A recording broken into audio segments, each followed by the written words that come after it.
Welcome to Rio de Janeiro, the crown jewel of Brazil. Located in the southeast corner of Brazil on the Atlantic Ocean, Rio is home to 6 million people, the second largest city in South America.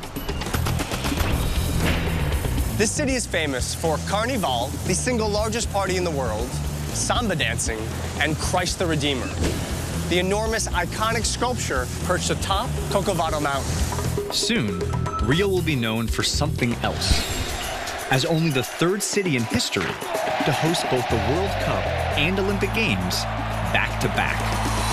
The entire world will be watching this city when over 4 billion people tune in to see the games.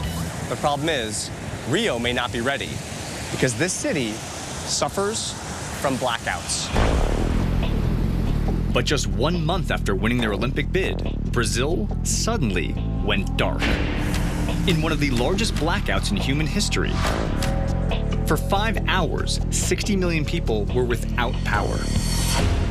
With 750,000 tourists attending the games and over 2/3 of the planet watching on TV, the people of Rio are desperate to keep the lights on. So, as someone who's from Brazil, what does it mean to be a part of this bid, of this Olympic Games? That's a unique opportunity, right? Because if we didn't win this time, wouldn't be probably in my generation that this opportunity would be open again. So this is a bigger event than Carnival? Way bigger. Carnival's the biggest event in Rio? Yes. So this will be more lights, more people? More lights, more people, more tourists, more buses, more infrastructure running the system, yes. The city has less than 4 years to generate enough energy to power 2 marquee events. Their solution lies 3 hours north of the city, where they're building a massive hydroelectric power plant deep in the mountains. So I've just arrived in the town of Sapucaia, and I'm about 100 miles outside of Rio. And this town, sitting on this body of water, that's the site for the new hydroelectric project. One of the largest infrastructure endeavors on Earth. The Anta and Simplicio project is a job site larger than Manhattan. Workers here are reshaping some of Brazil's most difficult landscape in order to harness the energy from this, the Paraíba do Sul, a nearly 700-mile-long river that will supply the hydroelectric plant with enough water to fill 1,000 football stadiums. But the location of the river is the project's greatest challenge.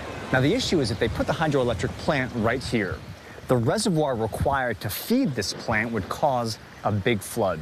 A flood so large that it would destroy all of the forests here and require this entire town and 2 others to have to relocate. So instead of moving the people, what they're going to do is move the river. To save the town of Sapucaia, engineers are doing something incredible. Changing the course of 16 miles of this winding river in one of the largest water-moving efforts since the Panama Canal. Starting with a dam, they're diverting the river through 13 canals, 5 reservoirs, and tunneling through 7 mountains. Water will safely flow towards 3 of the most advanced turbines ever built. So the concept basically is you have a river running here, Yes. but you need to put it over here. Yeah. In between there are mountains and valleys. Yeah. If you hit a mountain, you go through it. Yeah. If you hit a valley, you build dikes. Exactly. Simple to say. The concept is simple. Build is very complicated. Very complicated, I imagine. In order to handle 780 billion gallons of rushing water, these tunnels need to be some of the widest ever created. If they're too narrow by even a few feet, the water could back up, causing a devastating flood. Right now, I'm heading in to the mouth of Tunnel 3, the very largest tunnel. And having been in a number of tunnel projects before, I have never seen a mouth of a tunnel this big. Wow. This is the longest of 7 tunnels, spanning nearly 4 miles. And the further you drive in, the farther you get from daylight, and the darker and weirder it gets. In total, workers have to remove over 45 million cubic feet of rock, enough to cover Central Park in over 1 foot of earth. Going in. With the weight of a 240-foot mountain above, the team has developed a safe way to build one of the largest tunnels in the world. It's a two-step process. Step number one is what you see they've already done. They've blasted out this entire 26-foot tall semicircle. The second step is to go straight down. So basically, we're going to drill holes and blast down an additional 26 feet. Okay, and so how many holes do we have in this field right here? Here we have 52 holes. 52 individual holes. Yeah. And how much explosives are you putting into each individual hole? In the middle, we put 40 kilos per hole. So when we're done today, this will look like that. Correct. Exactly, yeah. We're not using a shovel to do it, are we? What we're using is a liquid explosive. Each 20-foot hole is filled with nearly 90 pounds of the stuff. Okay, so Marcel, he's holding a hose connected to a truck, mixing together explosive liquid. Yeah, it's a liquid. It's a mix. So it's like you have to put in a little bit of oil, a little bit of vinaigrette, and you make an emulsion, and it makes your salad taste good. This is different. It's not salad, it's a bomb. Correct. Ooh, there she is. This kind of tapioca-like gooey substance is actually the emulsion, the liquid ammonium nitrate, the water, and the oil. This is a bomb. It's explosives. I have a hose full of it. All right, going down, all the way down. Made on site, this explosive liquid emulsion is more stable than dynamite. Okay, I'm at the bottom. Give me the juice. It fills all the empty space in each drill hole, giving the explosion the maximum force needed to break up the rock without causing a cave-in. So as the explosive comes out of my hose, we're slowly pulling it out, filling this thing up. Is it full? Yeah. All right, so now we have 52 individual holes. Each and every one of them is loaded with a fuse and an entire column full of this liquid explosives. Now, we're gonna tie them all together and run away. The holes are dug in 5 lines. Blast engineers connect the fuse in each hole with a series of color-coded time delays. Once detonated, each line of explosives blows up in succession. Like a wave, it pushes through the next 30 feet of rock. Okay, so Kaito, am I looking at the plan right now? Are we looking down? Yeah. So this isn't just one gigantic bomb going off. No, we cannot do this because of the vibration. If you explode everything, you will shake the tunnel. Bad idea. Yeah, it's not a good idea. Not a good idea. All right. Voila. Okay, so each color corresponds to a different delay. So which is which? 30, 30 milliseconds. 150. 150 milliseconds. And so basically by mixing and matching and combining these delays, we can kind of create the shape of the explosion we want. Yeah, that's it. All right, Jack Bauer, let's do it. This is what it's about, right? Right below me is one column full of explosives. When it goes off, there'll be a 50 millisecond delay, then it goes on to the next hole. Okay. Stick it in, and now you can feel the wires touching the charge. And now I'll take this red piece, and it's in, okay? Live explosives. Let's get out of here. All 37 delays are now connected. The strategic blast pattern is ready to go. So once we light the fuse, how long do we have? We have 7 minutes to leave the tunnel. Okay, so we're gonna evacuate the tunnel. Yeah. Getting all the lights, the crew, the gear, everything out. Yes, correct. But not everything is evacuating. The intrepid Danny Cam is gonna try and capture the moment for us. You see, the last time we tried this, our camera did not survive the blast. Hoping for a bit better luck this time. All right, looking good. All right, you are set. All right, be careful where we step. Okay, that's a bomb. That's another bomb. Okay, so in my hand I have a stopwatch with 7 minutes set for the blast time. In my right hand, I have a lighter. Both are required to safely detonate a tunnel. So, okay, here we go.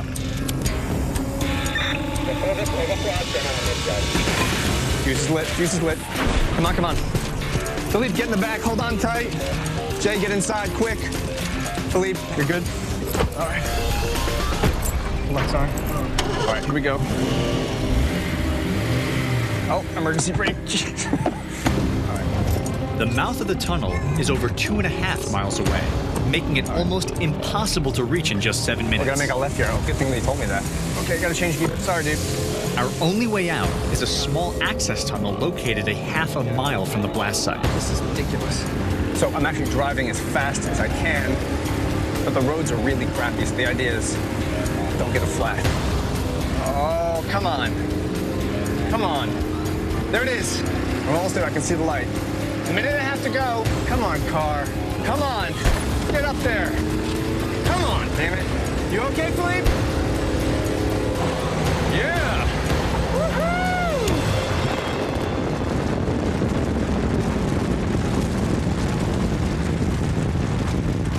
That just went off the moment we got out of that tunnel. That was not 7 minutes. How many minutes? The phone jumped out of my hand. I was driving so crazy. 6? 5? 5. That wasn't 6. That was. So the blast might have gone off a bit early. But the delays created the expected chain reaction of controlled explosions, putting them 30 feet closer to redirecting the river. Coming up, what happens when one of the largest tunnel pieces in the world doesn't fit? I think we're stuck. Brazil is the most visited country in South America. Tourism is one of its fastest growing industries, nearly tripling in the last 10 years. And Rio de Janeiro is at the center of it all, with an annual event twice the size of Mardi Gras. Carnival is the single largest party in the world, with over 700,000 tourists descending on this city, partying nonstop for 4 days straight. Now, to put this in perspective, during the Olympics, you'll have that many people and more in this city for not 4, but 16 straight days of events. Imagine the televisions, all the air conditioning, all that samba dancing. The electrical loads on this city will be unprecedented. The Olympics will bring 750,000 more people to Rio, taxing an already strained power grid. To keep the lights on, the Anta and Simplicio hydroelectric project will supply nearly twice the energy that the city needs for the games. To generate that much power, workers are moving a massive river through a series of tunnels and canals, channeling all that water to an intake valve that directs the river to a powerhouse. As this enormous wall of redirected water comes out of the final canal, it now meets something called an intake, which is essentially like the drain at the bottom of a really big bathtub. But while the water drains out, something else has to hold back all that remaining water. Now we're talking about 780 billion gallons of water. What can hold back that much water? Well, it's got to be a really, really big wall. This massive wall is over 100 feet tall, covered in over 4,000 tons of concrete. Its core is reinforced with nearly 75 tons of steel rebar, making it 100 times stronger. So at this height, I'm basically at the midpoint of the intake. Water would be going in below where I'm standing, down into the hole. But up here, the wall that's holding back the rest of the water is right here. And the guys that are actually building this thing, giving it its strength, installing its rebar, well, they're doing that up there. Well, here we go. We're off. This is one of the hardest spots to reach on the entire job site. One tied off. Workers have to climb a steep 79-degree slope, Not looking down. 10 stories up. All right, last couple. Okay. Woo! Top of the summit. How you doing? I'm Danny. Hello. Who's this over here? Creope. Creope and Aldo. Okay, Creope and Aldo are going to be my two teammates as we install some last bits of rebar on the very top of this wall. It's going to hold back hundreds of billions of gallons of water. That's a lot of water. See? So the crazy thing is, at this height, at the very height of the wall, the way to get more rebar up to us so we can finish this wall is like that. There's no room for a crane at the top. So a team of 6 workers hoist each 65-pound piece of rebar. Holy, you gotta be kidding me. Using nothing but 160 feet of rope. All right, okay. Watch out, watch out, watch out, watch out, watch out. All right, coming down, watch your shoulder. Come down by me. Okay, we're at the right height. And now the rebar is generally where we want it, now we put on those series of indomitable rebar ties to connect this horizontal piece to this vertical piece. Around the top. When finished, this crew will tie together almost 5,000 pieces of rebar, Bring in the tool, twist. creating a massive grid with over 17,000 joints that will stop a river in its tracks. Nice. Good stuff. Yeah! So, why is everyone so happy? Why so much woo? Today is Saturday.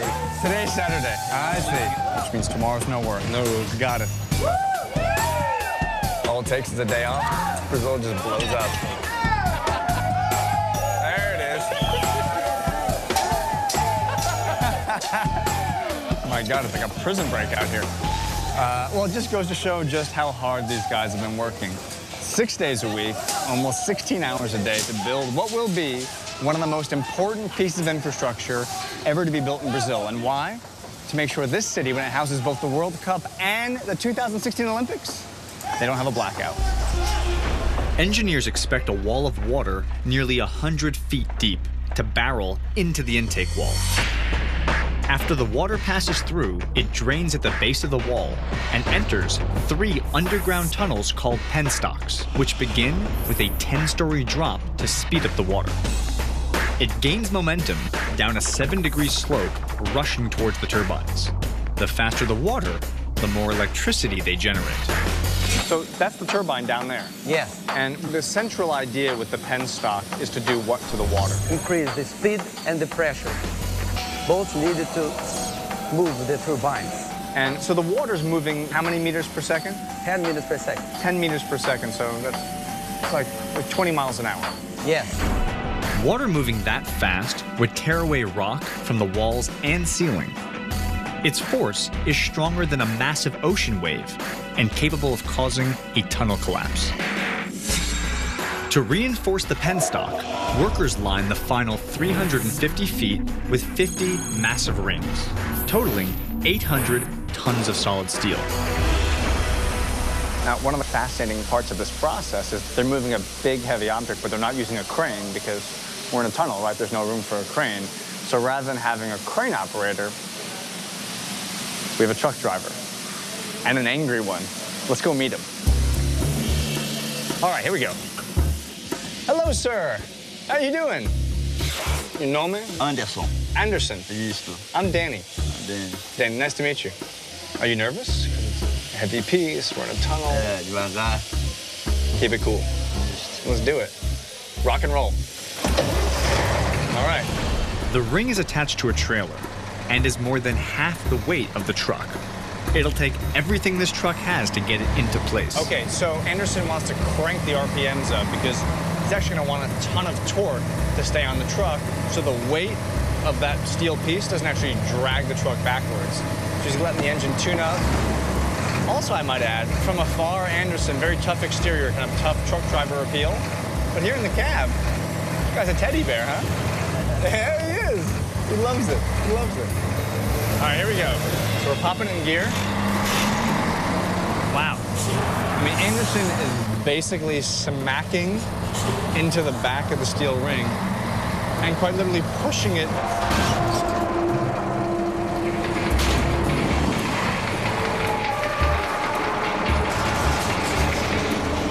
It's a kind of a tight fit. Uh-oh. Oh my God, look at that. I think we're stuck. Are we stuck? So what happened? Esbarrou na pedra. You hit it?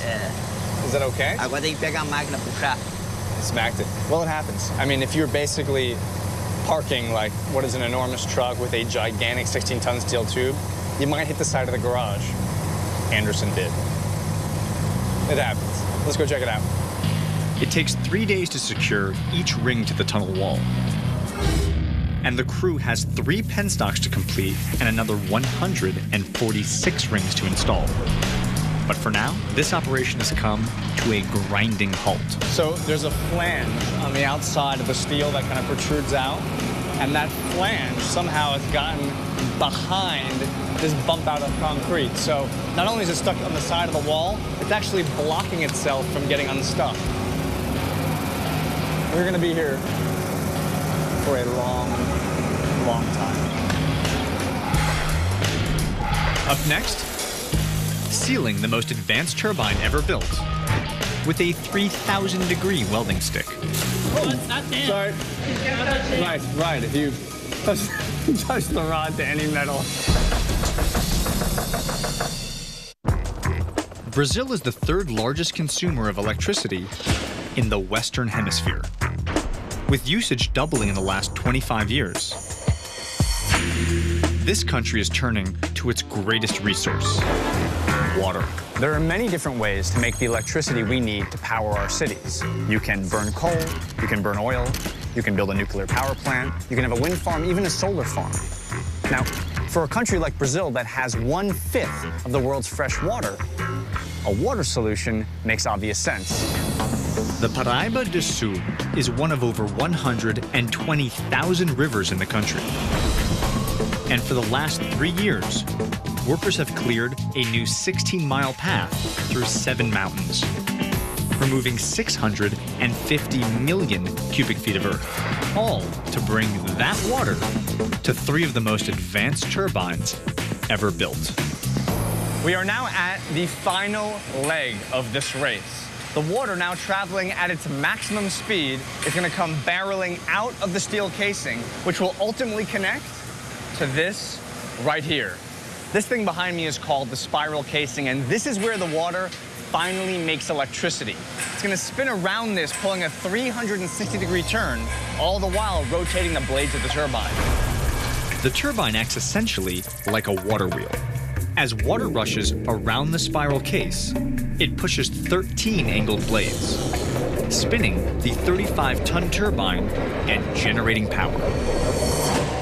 The challenge, keeping the water from losing speed as it flows around the tube. The answer is the same thing that we use when we're washing our cars with the garden hose, right? If you pinch the garden hose, the water goes faster, right? So if we decrease the diameter of the hose, we increase the pressure of the water. Same principle, just much bigger. The water comes into the spiral casing at a diameter of 13 feet. And as the water goes around the curve, the tube gets progressively smaller, starting at 13 feet and ending at 4 feet. So when the water comes in, it travels the exact same speed all the way around the circle. The 62-ton spiral case is actually composed of 70 steel plates. Coming in, here we go. Okay. To make the turbine spin evenly, it must be turned into one smooth, frictionless surface by a team of 4 welders. All right. Your name? Cosme, I'm Danny. Cosme, you're the welder, huh? So what Cosme's up to is he's welding on these pad eyes. We'll put one on this piece of steel, we'll put a second one up on this piece of steel, and we're gonna bring it together in order to close the gap between 2 pieces of steel, weld it up, and make it one smooth curved surface. Okay, let's do it. Gloves? Cosme's welding stick burns at 3,000 degrees. And to protect against flame and sparks, these guys wear welding jackets made of fire-resistant leather. Beautiful. Okay. Okay. All right, you show me how it's done. Put one arm in.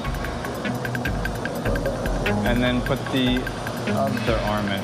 Cosme, are you showing me how to put a jacket on? Is that how much faith you have in my abilities today? All right. Oh, right. Sorry. Right. If you touch the rod to any metal. These pad eyes are welded onto each steel plate to act like an anchor when they pull the steel together. All right, gotta get it in there tight. Get a nice little bead going right there. Good motion. Look at that go. Cosme! How was that? That was good, huh? Are you okay? What do you think? Qual a diferença da minha para sua? The difference between yours and mine, yeah. That was hard. These panels will be pulled so tightly that each pad eye must endure 18 tons of force. So we're gonna have to add in more weld. Entendeu? All right, So Crosby's gonna actually finish the thing up.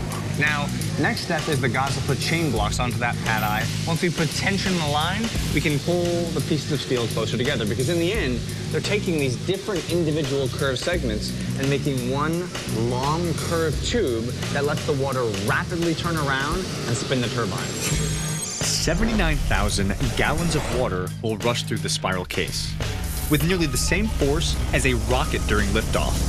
Powerful enough to rip the 1-inch thick steel plates wide open.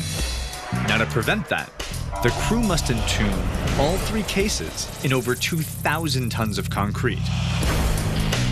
But they have to first make sure the cases don't leak by filling them with water. The problem is, you can't fill it with water if you have holes in it. So right now, what we're gonna do is plug up the holes of that donut to let them fill it with water. We're gonna do that with this big cylinder right here.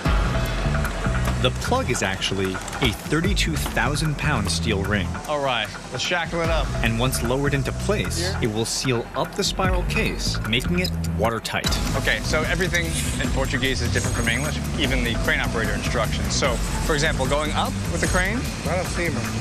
Cima. Para cima. And for going down? Para baixo. Para baixo. All right, so he gives us a thumbs up.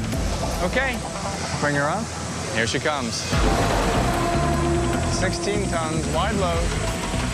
All right, clear the way, we're gonna start traveling. Now, one of the key things to keep in mind when you're flagging a crane operator, no matter where the piece is, no matter where you are, you have to maintain visual connection with him at all times. So, as the piece moves, I have to move with it to make sure we're always looking at each other. And now for the delicate part, we're over top the spiral casing. Each spiral case takes workers 2 months to assemble. Very slowly. And if this solid 16-ton load falls, it would crush the case like an empty soda can. Now that I have the piece above the hole, there's moments of more progressive refinement. We got it this far, and now we're gonna get even closer as the piece gets closer to its final position. Okay, here she comes. Come on down. And now for the final few adjustments. Here, literally, millimeter by millimeter.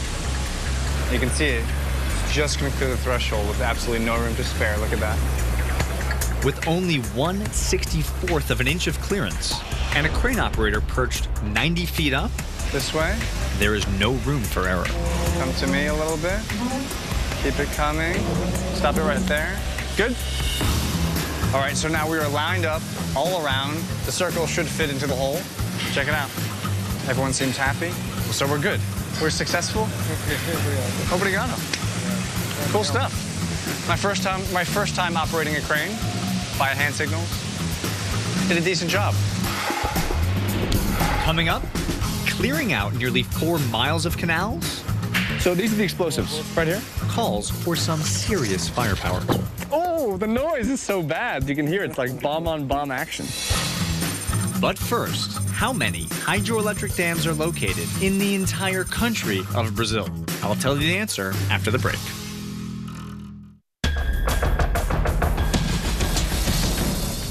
Here is the trivia answer. Brazil has 450 hydroelectric dams, more than twice as many as in the entire United States. Rio has 1.3 million people living in slums called favelas. 20 years ago, these neighborhoods had no electricity. Today, their power comes largely from direct taps into city power lines, an extremely dangerous power source. But thanks to the 2016 Olympics, this situation is about to radically change. One of the more fascinating reasons why Rio beat out their competition of Madrid, Chicago, and Tokyo is that winning the Olympics isn't just about showing off a shining, gleaming city, but rather it's also about using this as an opportunity to transform a place. So this favela, one of the poorest neighborhoods in Brazil, is also going to benefit from the games. All the new infrastructure, all the new construction, all the new housing will affect this area. So winning the Olympics isn't just about sports. It's also about transforming a city. Brazil is spending $14 billion on new infrastructure, changing not only the favelas, but the city's entire power grid, starting with Rio's aging open-air electrical substations. So, Rodrigo, this substation is in downtown Rio. I mean, for example, that's a condominium right there. That's an apartment building. People are living all around this thing. Yes. This is totally open? Yes. It's not good. It's not good. It's very dangerous, this. But mainly, the problem is more vulnerable because you are exposed for birds, animals, and the ocean salt, raining. All of them could generate a blackout. So everything from salt from the ocean, yes, the rain falling on this thing, even a pigeon could fly into the substation and the lights go out. Yeah, it's not a good situation. This is not a good situation. Not a good situation. The 3 transformers in this 50-year-old substation step down the voltage, making it safe for use in the home. They're being replaced with 3 brand new ones, much smaller and safer. And this, what I'm looking at right here, this is the actual transformer right here. Yes. So we have 3 of these, and they're able to make the same amount of power as this entire old substation. Yes, it's the same power, all of this substation inside this roof and all covered. So it's smaller, it's more efficient, and it's covered and protected. And covered and protected. I like it. Each transformer weighs 77 tons. It's not on, right? It's actually, it's not going to electrocute me? No. And it took the crew and their truck 3 days to move it off the street. Now, just feet from its final destination, there is no room for a truck. Okay, Guilherme, explain to me our situation, because we're standing inside of Transformer Bay. Yes. But there is no transformer. No, not yet. But we're gonna pull this transformer, and you're gonna do this. I am gonna pull a transformer. Yes. By hand. By hand. By hand. My hands. Your hands. Not your hands. I can help you, but I think you can do it. In order to do it, we're just gonna. Yeah, you just have to pull it. Just give a little. You wanna? What? And that's it? Yes. For what? 6 months? Each transformer has to be dragged the final 17 feet using a ratchet pulley system. You can do it, man. It weighs more than a tank, and each crank moves the transformer just 2 inches. It's like training for the Olympics here. In the transformer movement category. I'm gonna get the gold. Is it moving? Yeah. Do you need some help there? Yes, I heard yes. Do you have some help? Yes. Come on, get in here. Okay, let's go. You want the gold? You want silver, huh? No, I want gold. No, actually, it's like figure skating. They have like the couples bridging. It takes 102 strokes of the ratchet to cross the finish line. Oh. Looking good. There it is, transformer in place. Moved about 17 feet. How? On the backs of champions. In the next 4 years, 50 more substations like this one will be upgraded, bringing power safely into homes. But getting the power to these substations presents an even bigger challenge. Brazil is a country that gets almost all of its power through hydroelectricity. And it would make sense that a hydroelectric plant would be located where the water is. The largest source of fresh water on Earth, the Amazon River Basin, is in the far northwest of Brazil. But 3/4 of the population live on the opposite side of the country. Connecting the 2 regions is a massive network of power lines, spanning over 3,000 miles. The issue is those power lines are really expensive to build, they're inefficient, and most problematically, they're vulnerable. You're looking at a series of opportunities for blackouts. Rio gets most of its energy from a power source nearly 1,000 miles away. But now, just 100 miles from the city, engineers are attempting to harness power from the Paraíba do Sul River by carving a new path for the water through 16 miles of mountains and valleys. The 16-mile journey that the water takes from the dam to get to the powerhouse takes it through 7 individual tunnel segments. There are 5 separate reservoirs, and here where I'm standing is the last and final canal before it goes into the penstock and into the powerhouse. The problem is, naturally, this canal is not wide enough to accommodate that much water. So what do? We're gonna take that rock face and we're gonna blow it up. So we're gonna take this down to that level, and how much further are we going down? 10 meters deep. 10 meters deep, so about 30 feet straight down to create essentially a bigger bathtub. Yes, that's it. Let's do it. 30 feet deeper, means clearing nearly 6,000 tons of rock.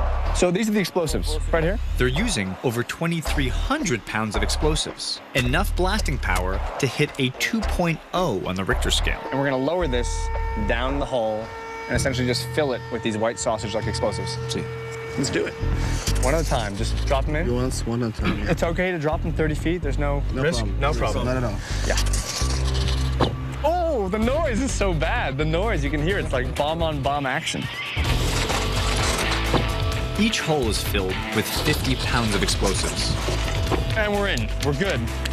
All right. The final step before detonation, connect all of the holes together with a single fuse to create one enormous blast. Good?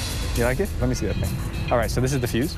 So here you can see there's a charge embedded inside of this explosive wire. It's wrapped in good. From there, we have a fuse. You follow the fuse. This distance guarantees us safety. We start running, and hopefully in about 6 or so minutes, this entire rock face on which I'm standing disappears. I got a fuse. Coming up, We gotta go, come on. we have only 3 minutes You okay? to escape from the biggest blast I have ever seen. You're driving like maniacs. Get out of here.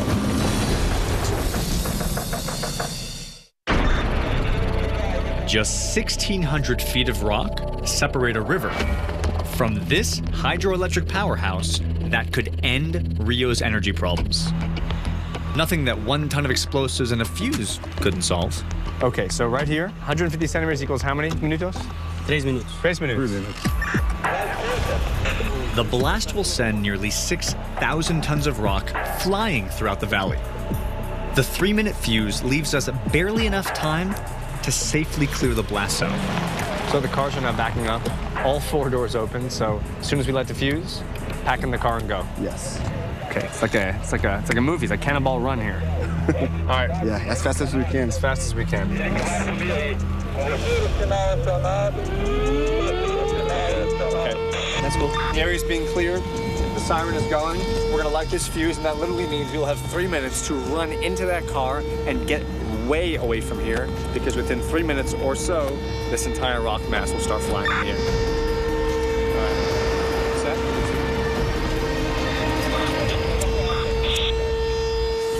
All right. Fuse is lit. We gotta go. We gotta go. Come on. Come on. Come on. Watch your step. Come on.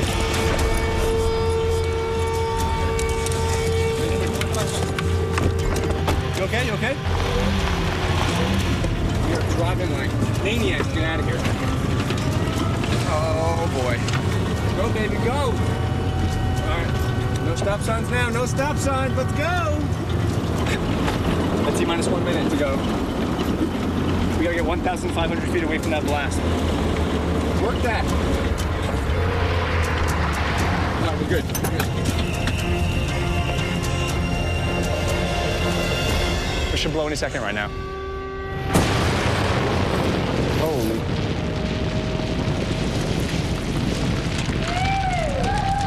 One very large explosion just went off. I think we're gonna find that entire side of that rock face is no more. Well done, fellas. Everybody's alive. Nicely done. We're now going right back into the blast. Look at this. All this white smoke is the debris. We're driving on Mars. Oh my God. It's not there anymore. Look at this. It's gone.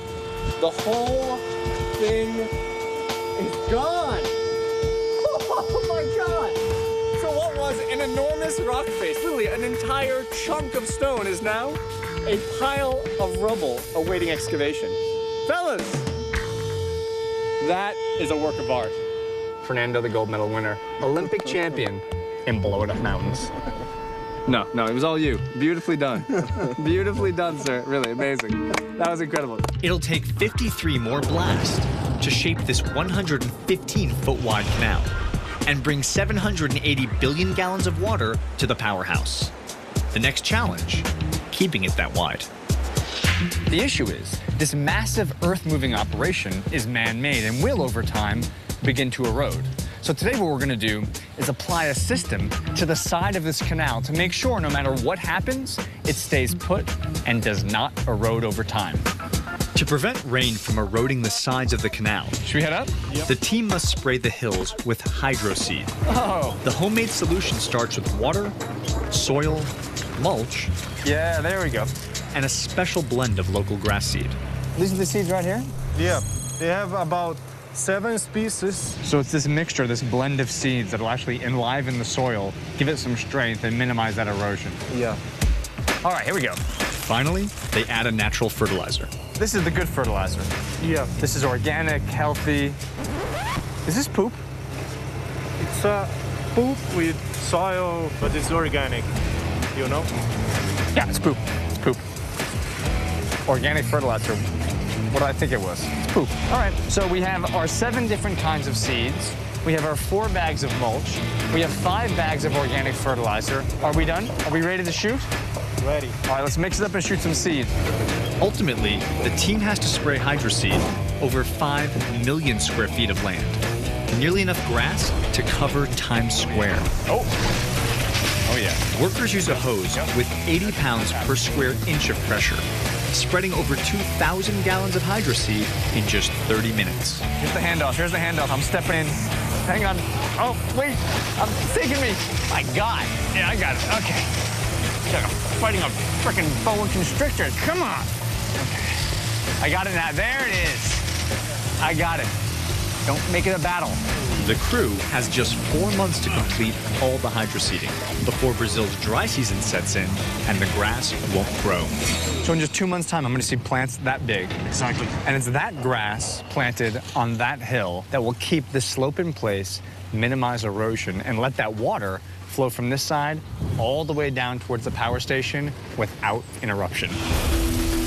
This is one of the final steps in a 4-year effort to divert a river through an incredible 16-mile system of tunnels, reservoirs, and canals, all so that a powerful flow of water reaches 3 turbines, giving Rio the chance to show the world their incredible city during the upcoming Olympic Games.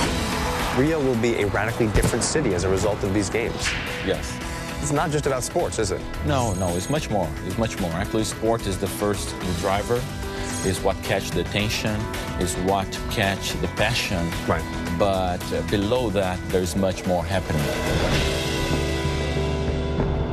Rio de Janeiro is going to host both the World Cup and the Olympic Games within a 2-year window. And because of this incredible honor, they're going to build new roads, new housing, and new infrastructure, and really change the city. But for me, what makes this hydroelectric project so exciting, even beyond the incredible engineering, is that they're going to give Rio not just the electricity they need, but also the confidence to hold these incredibly public events and do so without the fear of a blackout. And if Rio can pull this off, they're going to change not just the physical landscape of their city, but also the image of their entire country.